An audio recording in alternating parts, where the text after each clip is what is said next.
Red Bin Army yang dikatakan mengambil perbelanjaan berjuta-juta, bukan berjuta-juta, beratus-ratus juta ringgit. Dari mana saya tak tahulah. Dan kami diberitahu bahawa tentera kacang merah ini diketuai oleh saya sendiri. Sebagai setiausaha publicity DAP, dan tentera ini adalah askar cyber yang ditugaskan untuk bertempur dengan Barisan Nasional di medan cyber. Dan saya rasa perkara ini adalah cukup menghairankan sehingga menteri dalam pejabat Perdana Menteri pun boleh menerima satu memo daripada NGO yang diminta, dan menteri kata akan mempertimbangkan menubuhkan satu Suruhanjaya Diraja untuk menyelidik, mensiasat perkara ini. Dan saya suspect lah. Saya suspect bahawa mungkin ini merupakan satu siasatan yang cukup hebat daripada Special Branch, yang cukup cekap kerana dapat membongkarkan, mendedahkan satu rahsia yang cukup solid daripada DAP. Beratus-ratus juta ringgit mana datangnya wang tersebut, saya pun tak tahu. Saya tahu kempen DAP seluruh pilihan raya tak sampai 5 juta ringgit pun. Tapi tentera-tentera askar ini, dapat beratus-ratus juta daripada DAP. So saya nak umumkan di sini bahawa malam ni kita akan ada satu mesyuarat tergempar tentera Red Bin, tentera kacang merah. Kita akan buat bersama dengan Gelang Patah, Kulai, Seremban, Rasah, Bandar Kucing, Bukit Bendera, Raup dengan Jeneral 3 Bintang Petaling Jaya Utara Red Bin Army. Kita akan bermesyuarat malam ni 9:30 malam di Melting Pot Cafe di headquarters Red Bin Army, iaitu Concord Hotel, Kuala Lumpur. Kalau saya besar hati, saya jemput rakan-rakan yang ada di sana juga. Boleh datang. Boleh, YB, boleh mencerah? Sahabat sini dulu. Tak nak tanya pasal penjelasan pasal Red Bin Army. Satu minit saja. Okey. Saya besar hati menjemput rakan-rakan sebelah sana yang ingin kebenaran mengenai Red Bin Army ini datang bersama untuk menyaksi pengumuman bersejarah daripada pucuk pimpinan Red Bin Army DAP. Kalaulah pihak polis kita secekap cawangan khas untuk membongkarkan rahsia-rahsia DAP, saya agak isu jenayah akan dapat diatasi dengan lebih berkesan. Silakan. Okay. Terima kasih. Jadi apakah YB mengesahkan Red Bin Army ini memang wujud, dan apakah YB merasa gentar dan takut perubahan Suruhanjaya yang dicadangkan oleh menteri? Terima kasih. Yang berhormat Taman Merah, saya menjemput dengan besar hati datang malam ni dengar pengumuman besar yang tergempar malam ni daripada pucuk pimpinan mengenai Red Bin Army ini. Datang dengarlah. Saya nak teruskan. YB, saya cuma nak tahu begini, adakah YB mengatakan hari ini Red Bin Army ini memang wujud? Datang dengan malam ni akan dapat kebenaran. So YB, saya nak teruskan. YB, okey. Isu pendek saja YB. Jadi adakah YB merasakan okeylah Red Bin mungkin ada ke tak ada? Jadi apakah kita boleh YB menyokong supaya adakan tindakan terhadap kumpulan yang dikatakan Red Bin ni? Kita ambil tindakan kerana mereka ni telah didapati menaburkan berbagai fitnah, ugutan dan sebagainya. Datang dengan malam ni, saya hanya merujuk kepada isu di mana DAP dituduh membela tentera Red Bin Army yang bernilai beratus-ratus juta ringgit. Dan menteri mungkin yang perlu ditanya sama ada Suruhanjaya ini akan ditubuhkan. Biar menteri jawab masa nanti. Nak jawab sekarang lah, jawab nanti lah. Boleh jawab kemudian. Jawab bila pengulungan. Kalau nak jawab sekarang boleh jawab. Ini bahasa sindiran daripada PJ Utara. Dah, kau nak jawab sekarang boleh. Tak faham. No problem. Okey, saya nak teruskan dengan isu jenayah yang saya agak lebih penting daripada Red Bin Army. Saya menghulurkan perasaan simpati, ikhlas kepada Yang Berhormat Rembau, Menteri Belia dan Sukan yang rumahnya telah pun dipecah minggu lalu. Dan saya ingin merujuk kepada kenyataan kerajaan yang mengatakan bahawa kes-kes jenayah telah pun menurun di negara kita. Dari tahun 2007 sehingga tahun 2011 dikatakan indeks jenayah telah pun menurun sebanyak 25%. 25%, satu pencapaian yang hebat. Tapi apa yang kerajaan dan juga pihak polis tidak mengumumkan dan kita dapat tahu secara tidak yang tidak rasmi bahawa pada masa indeks jenayah menurun sebanyak 25%, indeks jenayah bukan indeks. Indeks jenayah bukan indeks, non-index crime. Pada masa yang sama dari tahun 2007 sehingga 2011 meningkat sebanyak 69%. Ini jelas menunjukkan bahawa pihak polis ada manipulate statistik-statistik di mana kes-kes jenayah yang sepatutnya ada dalam indeks jenayah diagihkan, dipindahkan kepada non-index crime. Oleh sebab itu, walaupun indeks jenayah turun, non-index crime meningkat dengan begitu mendadak. Dan kita rasa cara, Gombak. Terima kasih Petaling Jaya Utara. Yang berhormat Petaling Jaya Utara telah membahaskan perkara ini berulang kali dalam perbahasan sesi yang lalu dan telah mengemukakan beberapa hujah dan fakta berhubung indeks jenayah. Namun pihak kerajaan telah menjawab bahawa indeks yang dikemukakan itu tidak tepat. Malahan itu adalah satu persepsi sahaja daripada ahli-ahli parlimen pembangkang. Tetapi yang menakjubkan apabila kejadian jenayah berlaku ke atas keluarga menteri baru-baru ini, kenyataan telah dikeluarkan ianya bukan lagi satu persepsi, tetapi ianya adalah jenayah yang membimbangkan.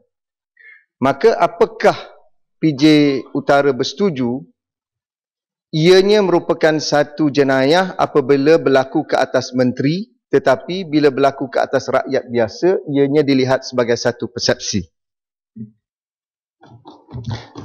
Saya rasa perkara ni Menteri Dalam Negeri perlu jawab kerana menteri sebelum ni yang sekarang menjadi Menteri Pertahanan yang selalu berkata bahawa isu jenayah merupakan isu persepsi. Dan saya rasa perkara ini cukup serius kerana bila kita soal dalam parlimen dan saya soal berkali-kali untuk mendapat breakdown mengenai isu jenayah di kawasan-kawasan, setiap kawasan mengikut negeri, mengikut jenis jenayah, saya diberi jawapan daripada kementerian bahawa tidak perlu diberikan breakdown kepada ahli-ahli parlimen. Saya minta statistik non-index crime. Apakah jenis non-index crime yang ada? Apakah statistik non-index crime dari tahun 2007 sehingga sekarang? Tidak diberikan. Jawapan yang diberikan kata non-index crime tak penting, oleh sebab tu tak perlu diberikan kepada ahli parlimen di dalam dewan ni. Saya rasa ini menunjukkan bahawa ada udang di sebalik batu. Memang statistik jenayah telah pun dimanipulasikan dan saya rasa pihak kerajaan perlu mengambil tindakan yang lebih transparent, lebih tegas untuk mengatasi isu-isu jenayah. Dan saya ada beberapa cadangan, jangan kata kritik sahaja. Nombor satu, kita perlu menstruktur semula pengagihan ataupun pasukan polis di kawasan bandar dan luar bandar. Sekarang jenayah banyak berlaku di kawasan bandar. Tetapi PJ Utara minta laluan. Boleh biar saya habis tak? Sebab 20 minit saya. Sekejap. Okey. Yes. Saya ingin bertanya, adakah YB PJ berpendapat menghadiri perhimpunan bersih merupakan jenayah? Oleh kerana baru-baru ini berlaku seorang warga tentera hadir di perhimpunan bersih dihukum dengan tahanan 90 hari dan diberhentikan daripada perkhidmatan. Ini berlaku di Regiment 1, Regiment Askar Melayu Diraja. Boleh beri ulasan YB PJ Utara? Saya rasa perkara ini perlu dijawab oleh Menteri Dalam Negeri dan ini menunjukkan bahawa pihak kerajaan mungkin khusus mengenai isu politik dan bukan isu jenayah yang patut diatasi. Saya pulang kepada nisbah anggota polis di kawasan luar bandar bersama dengan nisbah di kawasan bandar. Nisbah polis dengan penduduk Malaysia sekarang 1 to 250, kepada 250 penduduk, 270 penduduk. Lebih kurang okey. Tapi di kawasan bandaraya seperti Petaling Jaya, 1 polis 470 orang penduduk, kurang. Di kawasan luar bandar, 1 polis 100 penduduk. So saya rasa ada pengagihan yang tak berapa wajar yang berlaku di sini. Sepatutnya lebih polis diberikan kepada kawasan-kawasan bandar dan kurang sikit di kawasan luar bandar. Itu nombor 1. Nombor 2, tugas utama polis adalah untuk mencegah jenayah. Tapi buat masa ini kita boleh lihat daripada struktur polis, jumlah polis yang dikhususkan untuk melawan jenayah di CID hanya 8,000 lebih anggota saja. Ataupun kurang daripada 9% daripada jumlah anggota polis 120,000. Jumlah cawangan khas pun lebih kurang sama dengan jumlah CID, anggota CID. Dan jumlah FRU, Light Strike Force, General Operations Force, 30%. So, mengikut Suruhanjaya Diraja yang telah pun dilaksanakan pada tahun 2005, dalam laporan tersebut, mereka telah pun mencadangkan supaya 22,000 anggota polis yang sekarang bukannya bertugas untuk mencegah jenayah, diagihkan ke dalam CID untuk bertugas mencegah jenayah supaya isu jenayah, kes jenayah di Malaysia dapat diatasi. Sudah 8 tahun report itu sudah keluar, report Tun Zaidin, tapi sampai hari ini ia masih belum dilaksanakan. Dan pada masa yang sama, kita juga di Petaling Jaya, bagi penduduk-penduduk yang ada di Petaling Jaya, MPPJ, Majlis Bandaraya Petaling Jaya, untuk membantu pihak polis untuk mengatasi kes-kes jenayah, telah pun memohon kepada Kementerian Dalam Negeri dan juga Ketua Polis Negara untuk mendapat lesen polis bantuan 100 orang. Tapi ia ditolak oleh pihak polis. Ia ditolak oleh pihak polis, kata ia akan bercanggah dengan kerja-kerja polis, nombor 1, dan nombor 2, indeks jenayah telah pun menurun, oleh sebab tu tidak perlukan polis bantuan untuk MPPJ. Saya rasa ini merupakan satu keputusan yang tidak wajar kerana kita tahu ramai lagi syarikat-syarikat swasta, Bandar Utama, SP Setia, IOI, semua dapat lesen untuk dapat polis bantuan. MPJB, Majlis Bandaraya Johor Bahru, Majlis Bandaraya Melaka, semua dapat lesen untuk polis bantuan. Kenapa Majlis Bandaraya Petaling Jaya bila kita pohon, kita tak diberikan lesen? Saya rasa ini merupakan satu tindakan, saya suspect lah, saya harap saya salah, tindakan politik yang tidak wajar, dan saya harap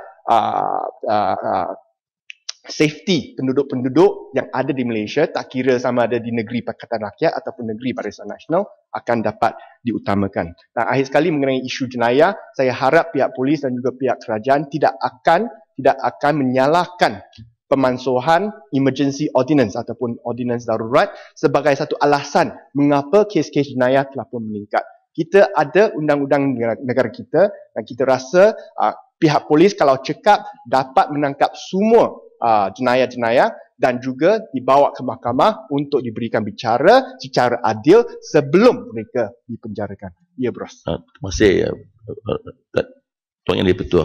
Saya ingin mendapat pandangan daripada PJ Utara. Senantiasa pihak polis menyatakan masalah mereka adalah kerana tidak cukup kerjasama daripada rakyat untuk membenteras jenayah. Apa yang sedang berlaku di Malaysia ini, saya rasa pihak rela telah ditubuhkan untuk menolong pihak polis.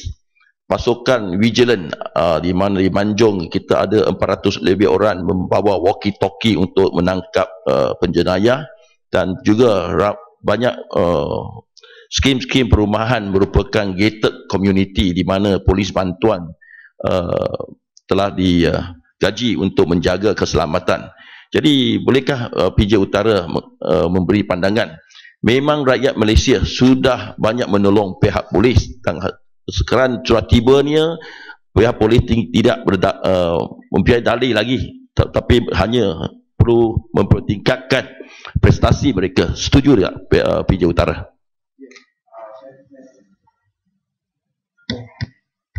Ya, saya memang setuju dengan Bros dan kita harap pihak menteri dapat memberikan jawapan yang wajar.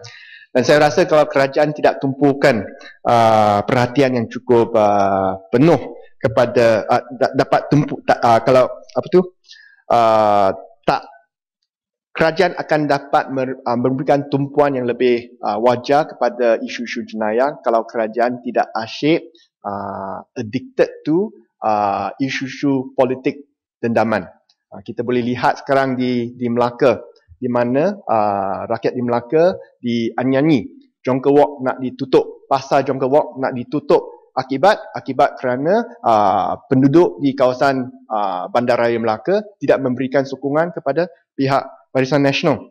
Dan saya nak beritahu di sini arahan telah pun diberikan oleh pihak Kerajaan Negeri Melaka kepada Majlis Bandaraya untuk supaya peniaga-peniaga di sana tidak dapat berniaga. Dan ini arahan yang ditulis di sini. Penjaga-peniaga tidak dibenarkan menjalankan perniagaan di atas jalan kerana ia akan menghalang lalu lintas.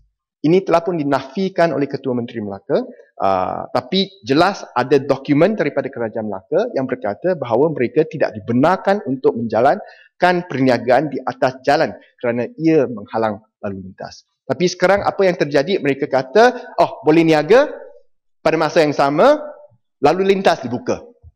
Kalau rakan-rakan yang ada dalam Dewan ini pernah pergi ke Jonker Walk bukan besar sangat, bukan luas sangat.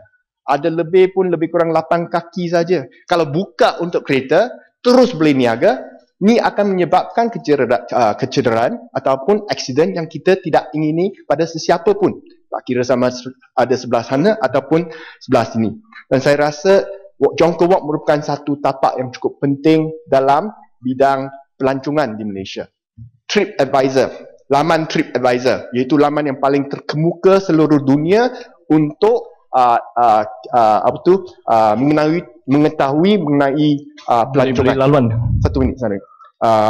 Mengenai pelancongan. Ia telah boleh gulung ya, Ahmad. 20 minutes. Pukul 12 boleh start. 11:57. So I give you 2 jam 2 minit untuk gulung ya. Okey, tak ada orang Okey, ni merupakan landmark. Satu landmark pelancongan yang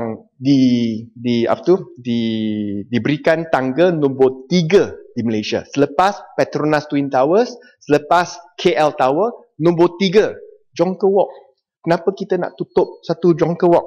So kita minta supaya Kerajaan Melaka dan juga Menteri Pelancongan yang ada di sini merayu, buat macam ni lah, kita merayu kepada Kerajaan Negeri Melaka, jangan tutup Jonker Walk kerana ini merupakan satu tempat yang cukup penting, bukan saja untuk peniaga-peniaga tempatan, bukan saja untuk bidang pelancongan di negeri Melaka, tetapi ini merupakan satu tempat yang berimpak tinggi kepada Malaysia.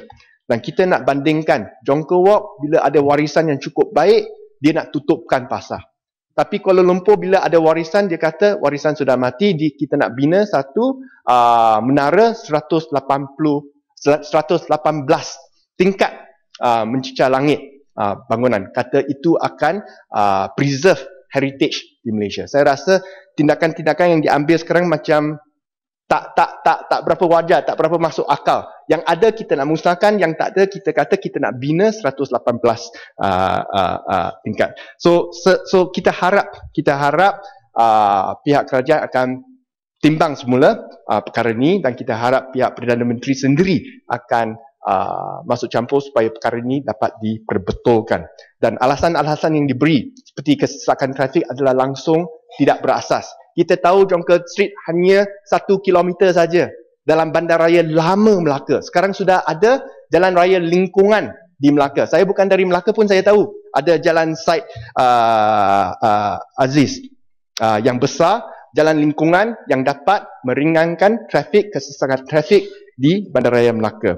Dan saya akhir sekali, saya ingin merujuk kepada tindakan Surat Khabar UMNO Utusan Malaysia yang kerap kali minta supaya saya pindah ke negara lain. Sekarang dia minta saya pindah ke Hong Kong ataupun Taiwan. Atas apa? Atas sebab kata saya nak tutup pasar Ramadan. Ini merupakan satu jenis pembohongan putar belit yang selalu dilakukan oleh utusan Malaysia, yang telah pun dibuktikan kerana diperlukan bayar saman kepada Bagan, bayar saman kepada Seputih, bayar saman kepada Shah Alam. Ya. So saya minta supaya pihak kerajaan dapat mengambil tindakan yang tegas ke atas media-media yang mencetuskan sensitivity sikit. Terima kasih PJ Utara. Saya nak tambah sikit tanya pada PJ Utara, sama ada PJ Utara menyedari ataupun tidak. Semalam ada ahli parlimen Barisan Nasional, dia mengatakan utusan Malaysia ni suara orang Melayu. Saya nak beritahulah pada PJ Utara, sekiranya PJ Utara tak tahu, ianya suara UMNO dan memang dah tak laku. Dia beri percuma pun orang tak ambil. Saya nak akhiri gulung dengan reference kepada apa yang dikatakan oleh Yang Berhormat Kinabatangan semalam, di mana dia minta supaya CEO AsiaX pindah juga. Dia tu Melayu, tapi kerana dia kritik kepada utusan Melayu, dia dituduh sebagai bukan Melayu yang baik lagi, Melayu yang biadab. Itu perkataan daripada Kinabatangan. Saya rasa saya ada ramai rakan Melayu yang ada di sini. Mereka semua pun tak baca, tak setuju, tak sokong kepada utusan Melayu. Adakah Kinabatangan juga berkata bahawa semua Melayu yang ada di sebelah sini, dia orang bukan Melayu yang baik? Saya rasa ini merupakan satu perkara yang tak betul. Utusan jelas terbukti bohong. Kalau itu merupakan suara Melayu, saya tak percaya bahawa semua Melayu yang bohong.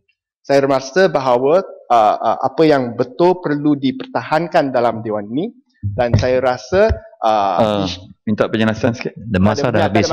Masa dah habis. Saya tak setuju yang dia kata utusan Malaysia. Pertama utusan Melayu, utusan Malaysia. Dia memang mewakili suara Melayu. You boleh tanya kepada rakan-rakan yang ada di sebelah sini, semua tidak akan setuju, dan kita harap tindakan yang tegas akan diambil ke atas media-media yang menyebarkan fitnah-fitnah, pembohongan dan mencetuskan sentimen-sentimen perkauman antara rakyat yang meminta keamanan di negara kita. Terima kasih.